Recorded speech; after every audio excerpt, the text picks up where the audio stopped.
a AD deve fazer um governo com iniciativa liberal e procurar a seguir fazer os acordos pontuais que precisar para governar. Com quem? Com aqueles que forem possíveis. Isto é, tem que falar com todos. Literalmente com todos, sendo que com alguns é quase não se esperará nada, não se espera nada do Bloco, como aliás foi possível perceber aqui pelo explicador, não se espera nada do PCP, mas pontualmente aqui e acolá, acho que se pode esperar praticamente todos os outros alguma coisa. Que aliás é o que é normal num Parlamento. Portanto, é o que é normal num Parlamento e desse ponto de vista nós temos que começar a ser também um bocadinho mais normais, nomeadamente na forma como se pensa naquilo que é no Parlamento a relação com o Chega. Porque aquilo que aconteceu ontem, basicamente, enfim, eu achei muita graça a ver gente durante a noite nas reações, a começar pelo Primeiro-Ministro a dizer que só estávamos nesta confusão porque o Presidente da República tinha querido que assim fosse. Quando foi ele que se demitiu, quando foi ele que arranjou os charilhos todos que levaram à admissão e quando era óbvio que a solução que ele engendrou não era aceitável por ninguém com juízo, não é? Portanto, agora, nós também em boa parte nesta situação e estamos em boa parte com esta composição parlamentar, porque houve um partido que cresceu muito, chamado Chega, partido que andou a ser promovido muito durante os últimos meses, precisamente por quem agora lhe aponta o dedo, estou a falar sobretudo dos socialistas. E falámos imensas vezes do que eles fizeram no Parlamento. Imensas vezes. Agora, vamos lá ver. É claríssimo do resultado das eleições de ontem que as pessoas queriam mudar. Portanto, o Presidente da República, quer dizer, um governo de maioria, o partido do governo de maioria, o que é que lhe aconteceu? É bom, às vezes, quer dizer, como havia expectativa que ficasse mais atrás, de repente até parece que ganhou a noite. Bem, perdeu um terço dos deputados. Tinha 120 deputados, vai ficar com menos de 80. Isto é perder um terço dos deputados. Perdeu sensivelmente um terço da votação, um bocadinho menos que um terço da votação, mas perdeu sensivelmente um terço da votação. Em termos percentuais. Em termos de votos, como houve maior participação, não foi exatamente assim. Em termos do resultado que obteve, o Partido Socialista só teve dois resultados piores, em 1985 e 1987, portanto há muitos, muitos anos. Estamos a falar do fim do Bloco Central, da derrota de Almeida Santos e depois da derrota de Vítor Constâncio. Portanto, com o PRD, na altura do PRD? Na primeira eleição do PRD e na primeira maioria absoluta de Cavaco Silva. Depois, já com Jorge Sampaio, contra a segunda maioria absoluta de Cavaco Silva, já tem um resultado semelhante a este. E aquilo que foi a derrota pesada de José Sócrates em 2011 é mais ou menos este resultado. Atenção, é mais ou menos este resultado. Talvez eu não fui comparar os números exatos, mas é mais ou menos este resultado. Portanto, é um dos piores resultados de sempre do Partido Socialista, numa altura em que esse mesmo Partido Socialista, se tivesse tido juízo, podia ter navegado uma situação favorável em termos económicos. Houve inflação, veio dizer o António Costa ontem na sua justificação, o seu raid ao Altis. Houve inflação. Bem, a inflação permitiu-lhe o bilharete do orçamento. É evidente que custou muito à maior parte dos portugueses, mas atenção, houve perda de rendimentos com a inflação, talvez para quem tenha esteja a comprar casa, que apesar de tudo é uma minoria dos portugueses, mas não houve perda de rendimentos. Os salários médios acabaram por acompanhar, quer dizer que as empresas acabaram por acompanhar, e as pensões também acabaram por acompanhar, apesar de haver um primeiro momento em que isso esteve para não acontecer. Portanto, vamos ser um bocadinho sérios nesta matéria. Portanto, o que aconteceu foi muitas outras coisas e a prova de que o simples malabarismo político para tentar sentar sempre o adversário com mais um drible, como se fazem alguns jogadores, mas depois a seguir fica-se no mesmo sítio. Havia alguns jogadores que eram muito bons, driblavam muito bem, sentavam o adversário, mas depois não chutavam à baliza. Aquilo foi típico disso, aquela intervenção ontem de António Costa. Bem, mas dito isto, há claramente uma vontade de mudança, só que essa vontade de mudança, em vez de ser protagonizada pelo pela força política que poderia constituir a alternativa, que era a AD, acabou por ser capitalizada pelo Chega. E, portanto, nós não podemos ignorar isso, porque o Chega elege deputados em todos os distritos do país, menos num, Bragança, e arrisca-se, veremos o que é que vai acontecer, arrisca-se a eleger 2 dos 4 deputados da imigração. Exatamente. Eu fui ver os resultados. Hã? Não, senhora. Há reações aqui no estúdio da Helena e da Maria João Oliveira. Não fica nunca em primeiro lugar. Ele nunca fica em primeiro lugar, fica sempre em segundo. Só que, como são 2 deputados em cada um dos sítios, basta ficar em segundo para eleger um em cada um dos sítios. É possível que ele ultrapasse o PSD na Europa, e se acontecer isso, pode eleger um deputado na Europa, é possível. Basta que a evolução da votação na imigração seja idêntica à evolução da imigração nacional. Se for idêntica, é isto que vai acontecer. Pode ser diferente. E, portanto, o PSD não elege na Europa? O PSD elege um fora da Europa, o PS elege um na Europa e o Chega elege o segundo em cada um destes círculos. Não é óbvio que isto pode não acontecer, no limite até pode não eleger nenhum. Mas é possível que isto possa acontecer e, portanto, que ele fique com 50 deputados. Portanto, é possível. Agora, há muitas outras coisas que nós temos que ver. Portanto, o Chega tornou-se um partido, eu diria que desta votação, boa parte dela deve vir da abstenção. Abstencionistas.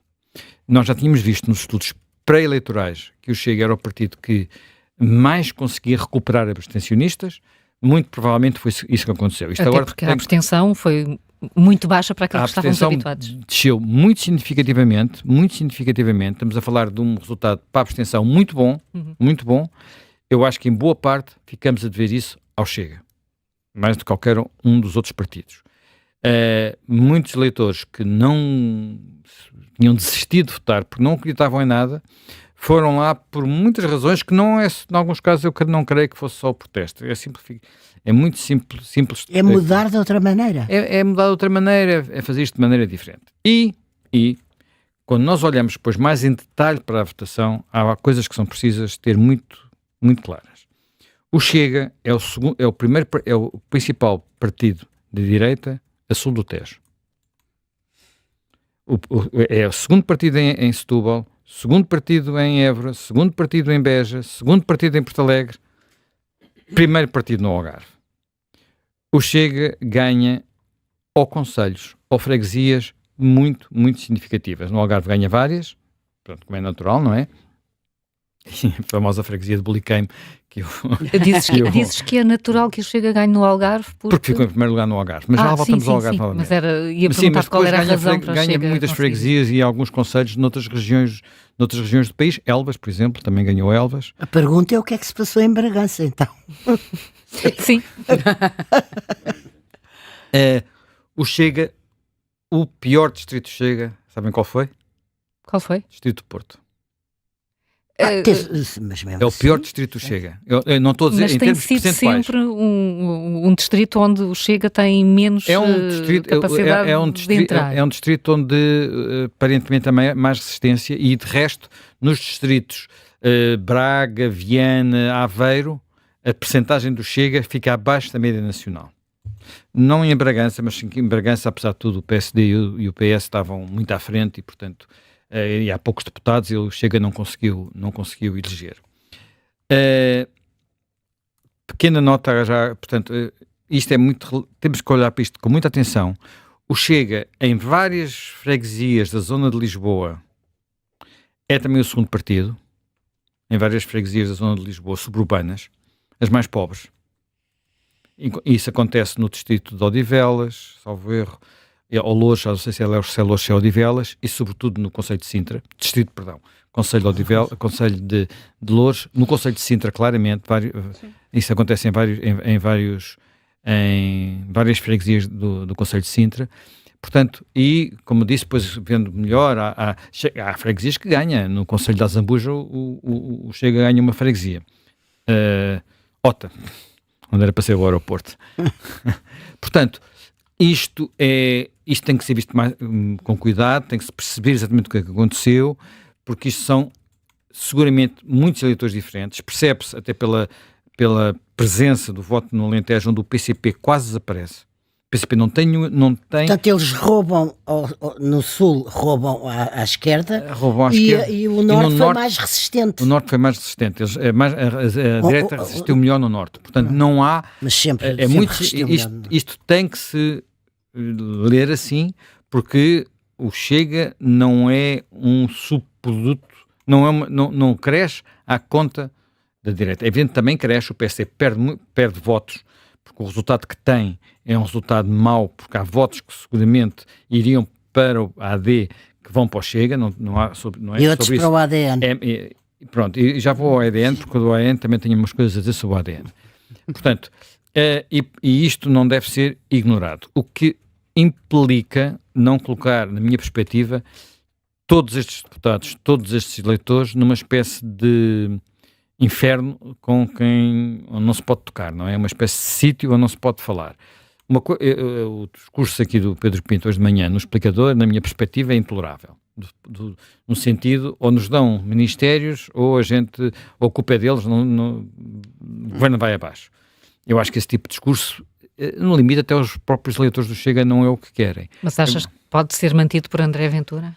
Não sei, André Ventura é bastante mais inteligente que Pedro Pinto, espero que ele não fique ofendido por dizer isso, é muito mais inteligente que Pedro Pinto e, portanto, vai tentar perceber o que é que se está a passar. Ele não disse isso ontem. Pois. Ele não disse isso ontem. Ele disse uma coisa que na altura em que ele falou ainda podia acontecer, que era não se compreende que por não quererem falar connosco seja possível um governo do Partido Socialista.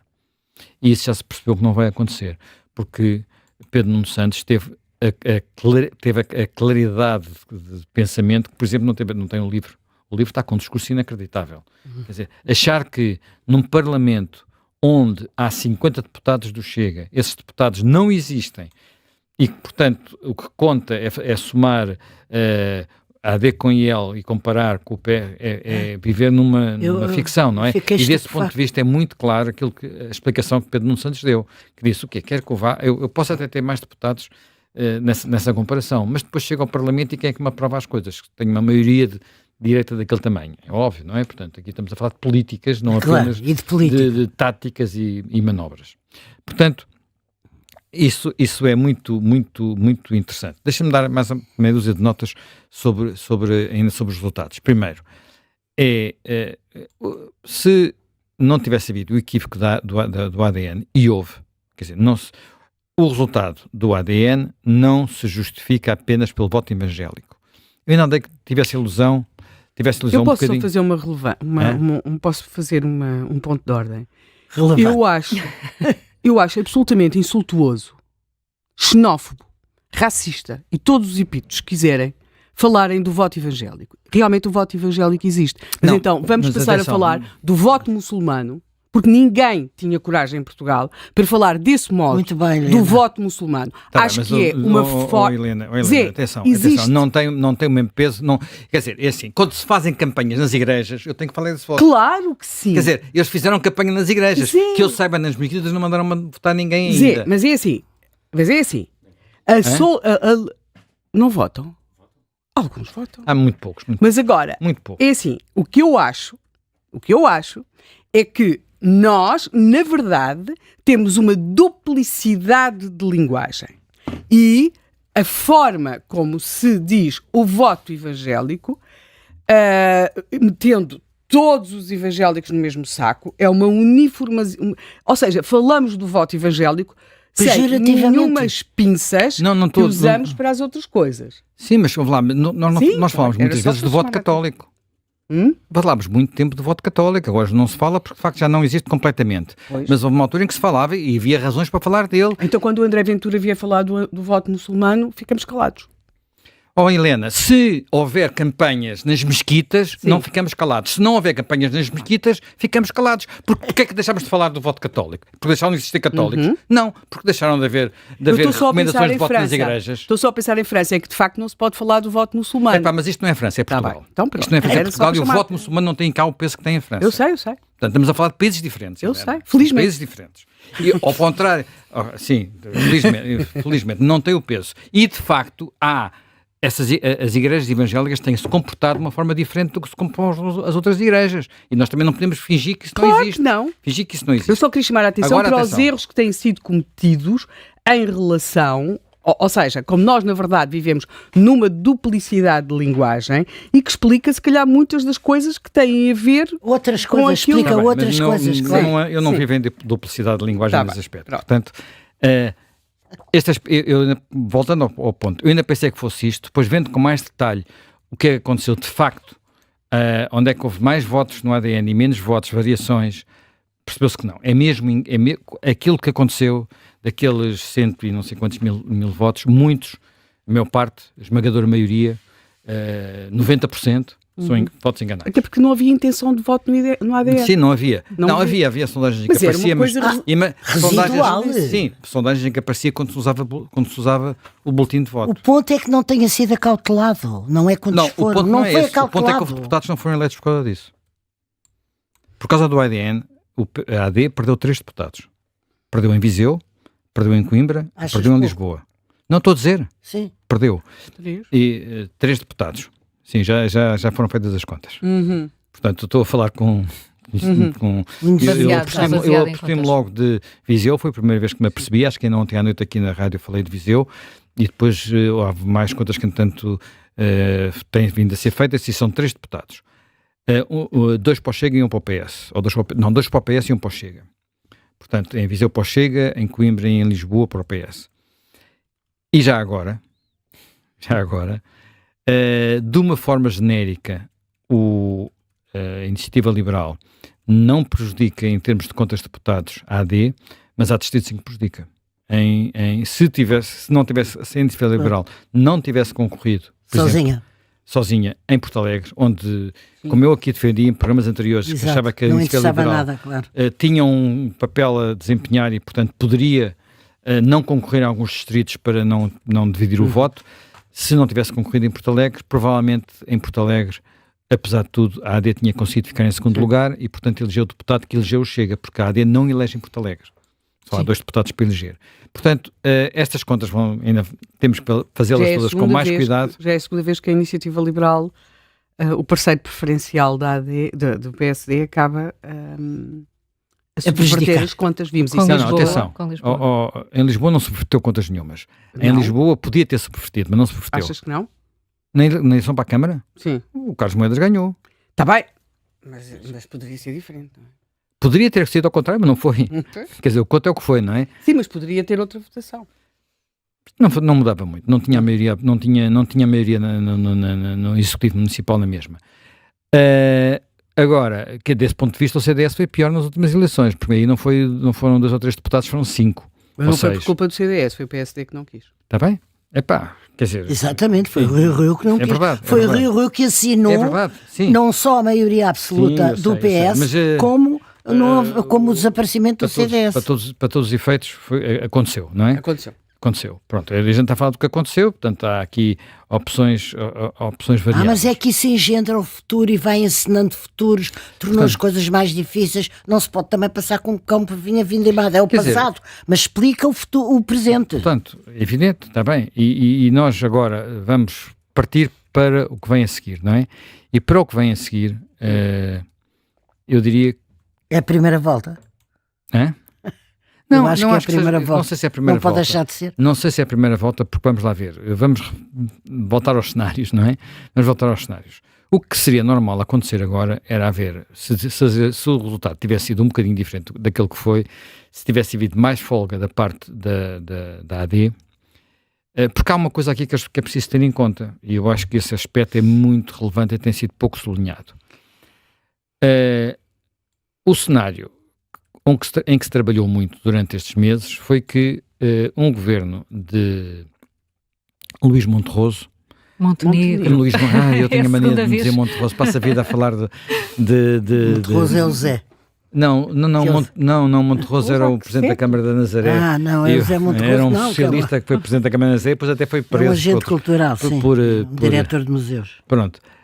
Luís Montenegro, aquilo que seria normal, aquilo que se falou muito é que isto resolve-se com uma abstenção do Chega. Portanto, a esquerda vota toda contra, o Chega abstém-se E pronto. Não vai acontecer isso. Não vai acontecer isso, não basta a abstenção do Chega. É de facto possível que a soma dos deputados todos à esquerda, é o mais provável, fique ou 2 ou 3 deputados acima da soma AD e L, o que quer dizer que para qualquer coisa passar, não basta que o Chega se abstenha. Porque se a esquerda votar toda junta contra, chumba. Portanto, e este aspecto é um aspecto que não é menor no que vem aí a seguir.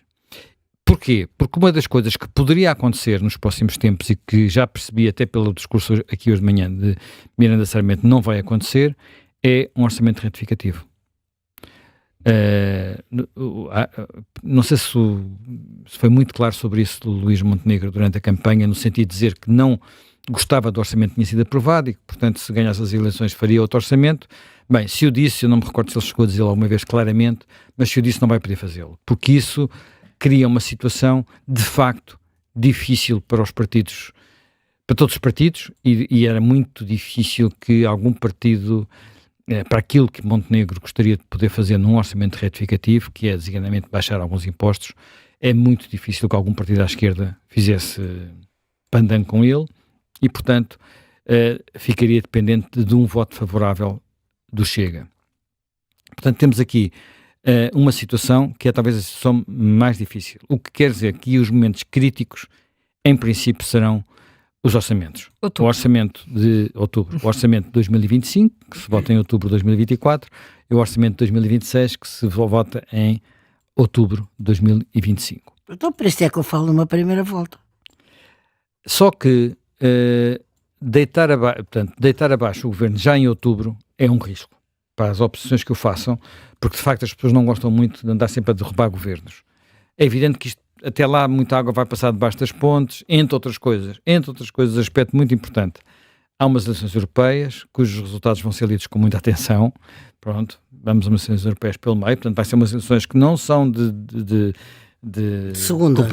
cumprir calendário, e aí provavelmente vai haver mais abstenção, não vai haver de certeza mais abstenção, não vai haver mobilização, portanto, na minha perspectiva, são difíceis de prever os seus resultados neste momento, mas eu diria que o mais provável é tentar-se encontrar uma solução, seja ela qual for, para aprovar o primeiro orçamento. O segundo orçamento, 2025, final de 2025, mesmo que seja chumbado, a Assembleia não pode ser dissolvida, porque já está no período em que o Presidente não o pode fazer. O que dá mais um ano, porque depois entre o período em que ele não pode fazer antes e o período em que ele não pode fazer depois, vai um ano. Portanto, tínhamos aqui uma folga, digamos, 2 anos e meio. Não, mas só um segundo, quando eu dizia uma primeira volta, não é até quinta-feira que vem ou até ao Natal. Está bem, mas eu estou-te a dizer... Estão todos os ingredientes conjugados para isto que não chegar ao fim. Não durar 4 anos. Sim. Mas a grande questão que se coloca... Não digo que seja mas esta coloca-se. A grande questão que se coloca, eu diria que é neste momento o grande desafio de Luís Montenegro, não é apenas a capacidade que ele tiver ou não de conversar com os partidos à volta para ir fazendo passar a sua agenda. O grande desafio é a equipa que ele reuniu no governo. Porque este foi o grande mal de António Costa na maioria absoluta, e onde ele pode, ou não pode, não sei, fazer a diferença. E a questão é saber se ele consegue levar para o governo ministros que não seja apenas os aparatos chiques do partido, se ele consegue convencer pessoas que têm, ou interromper as cadeiras académicas, ou interromper as carreiras empresariais, para poderem ter uma qualidade que faça a diferença. Atenção, vou voltar à eleição, a uma das eleições mais parecidas com estas que vivemos no passado. A eleição do PRD 1985. Mas o Chega está a crescer. Está bem, mas o PRD... Essa é a grande diferença. Pronto, mas há elementos que são parecidos. Ambos são partidos populistas. As pessoas o PRD não tem nada a ver. Claro que sim. Claro que tem imenso a ver. Eu fiz a campanha da Manuela Andes. Andei com ela 3 semanas. Que não era candidata. Que nem sequer era candidata. Era a bandeira. Pronto, eu fiz essa campanha. Sei o que é que foi dito, que é que ela dizia nos comícios. E, portanto, quando falamos de populismo... E até dos temas. Exatamente. Podes concretizar para quem não se lembra. Bem, os temas eram a corrupção. Sim. um dos temas grandes daquilo que falava a Manuel Leandros era a corrupção. Portanto, era a necessidade de uma limpeza nestas coisas todas. Havia muitos temas que eram semelhantes àqueles que são os temas hoje de Ventura. É evidente que depois o partido era diferente, o partido se colocava-se ao centro, tinha propostas centristas, era um partido com muitos quadros que vinham da dissolução ou na direita ou na esquerda, portanto, iam desde não era de raiz, não era feito de raiz como este. Era um partido depois com crises muito diferentes, mas aquele fenómeno dos 17% do PRD tem muito disto, de voto de pessoas zangadas por causa de um período muito difícil. E depois desapareceu muito rapidamente. Não havia uma onda, nós estamos perante uma onda avassaladora. Este partido é diferente e quem pensa que isto é um PRD que se vai esfumar outra vez, desengane-se. Olhe para a Espanha, olhe para a França, olhe para os outros países. O que nos obriga a pensar muito bem, a deixar-nos de forrós e a pensar muito bem no que é que se quer fazer, porque os países onde se procurou fazer a tal cerca sanitária, por regra, estes partidos crescem. Por regra, estes partidos crescem. Olha, nos países onde, de alguma forma, se foi gerindo sempre dentro da democracia, porque não houve nenhum que deixar de ser democrático, em que se foi gerindo, ou até às vezes participações no governo, muitas vezes esses partidos minguaram. O melhor exemplo são os países nórdicos. A Suécia, neste momento, tem um partido destes dentro do governo, não lhe aconteceu nada, até pelo contrário, acabou de entrar na NATO, estamos contentíssimos e felicíssimos. A Finlândia teve um partido destes dentro do governo, e esse partido, que era o partido dos verdadeiros finlandeses, a seguir diminuiu. Também já aconteceu mesmo na Dinamarca. Vamos ver o que é que vai acontecer na Holanda. Portanto, é preciso ter, cabeça fria, por água fria nos pulsos, como às vezes se diz, nestas questões. Não estou a dizer fazer governos, mais uma vez isto iria contra as promessas eleitorais e não pode acontecer, mas, repito, conversar. Portanto, essas duas coisas, conversar e ter uma boa equipa é muito importante. Se tivermos bons ministros com força própria, ministros que sejam capazes de concretizar aquilo que foi o discurso final de Montenegro no seu último discurso de campanha, que era um discurso de esperança. Se tivermos ministros que sejam apenas aparachiques, isto tem tudo para correr mal. Agora, é um caminho muito, muito difícil, porque nós estamos a falar, e agora voltamos outra vez a 85. 85, o que é que aconteceu? O que é que aconteceu a seguir? É que tivemos um partido vencedor com praticamente a mesma votação que teve agora o PSD. O PSD de 1985 teve 29, qualquer coisa, que é exatamente o que tem agora o AD, 29, qualquer coisa. Só que depois tivemos um primeiro-ministro chamado Aníbal Cavaco Silva, que saiu de Lisboa, foi até à pousada de Manteigas e lá esteve a estudar organigramas de governos europeus. E não falou durante uma data de dia. Sim, mas hoje isso é quase impossível. Não, os tempos eram outros. Não havia telemóveis, não havia internet, sim, não havia, nem se sabia onde é que ele estava. E fechou-se lá, levou organigramas de governos europeus, mudou a orgânica dos ministérios, mudou completamente a orgânica dos ministérios com coisas muito importantes, e dessas mudanças ele criou designadamente um ministério novo, que depois não correu assim maravilhosamente bem, mas politicamente foi muito importante, chamado Ministério do Planeamento e do Ordenamento do Território, para onde levou Valente Oliveira, que era um nome com muito peso do norte do país, era presidente da CCRN do norte e muito considerado, e levou outras pessoas surpreendentes para o governo. Enfim, nem todos correram bem, alguns correram até bastante mal, mas criou um elan. Eu não sei se Montenegro... E uma expectativa. Eu não faço ideia. Tão importante em política. A Maria João é desse tempo. Ele não havia nenhuma expectativa em relação a Cavaco Silva. Nenhuma expectativa quando ele ganhou. São uma espécie de um bíbelo. Não, mas é verdade. Em cima de Bajá. Maria João. Não, tem a memória. Eu às vezes estou a debater com outras pessoas e digo, mas tu te lembras disso? Não tenho ideia nenhuma, não viveram. Não, eu lembro-me muito bem. Olha, de Manteigas, lembro-me de Manteigas, lembro-me do organigrama diferente, lembro-me de ainda mais do que tu estás a dizer, tinha-se criado uma expectativa fortíssima, e a expectativa em política é um valor, não tem preço. Pois. E desse ponto de vista, eu não sei se Montenegro vai ter tempo e oportunidade e engenho para fazer isso. Mas daquilo que às vezes ouço fora aqui do ambiente só da bolha. E depois podemos falar um bocado da bolha, também acho que vale a pena, mas enfim, já me senti muito. Sim.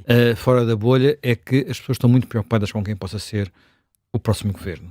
E eu tenho dito, olha, depende se é um governo para 4 anos ou 2 anos, com 4 anos se calhar pode ser melhor. Eu hoje apetece-me dizer, de facto, tem que ser melhor. Não é com um governo, mesmo que seja apenas para 2 anos, um governo de combate, como às vezes os políticos estão a dizer, tem que ser um governo de combate. Um governo de combate não pode ser feito só com parachiques. E, portanto, para todos os efeitos, Montenegro conseguiu ir buscar, enfim, melhor ou pior, conseguiu buscar algumas pessoas com algum peso para as listas. Nem tudo correu maravilhosamente, como sabemos, porque alguns depois disseram coisas que não deviam ter dito, mas não sei se ele vai ter essa capacidade de atrair para um governo gente que de alguma forma tem que suspender as suas carreiras. E isso é um problema que a política tem em Portugal, não é?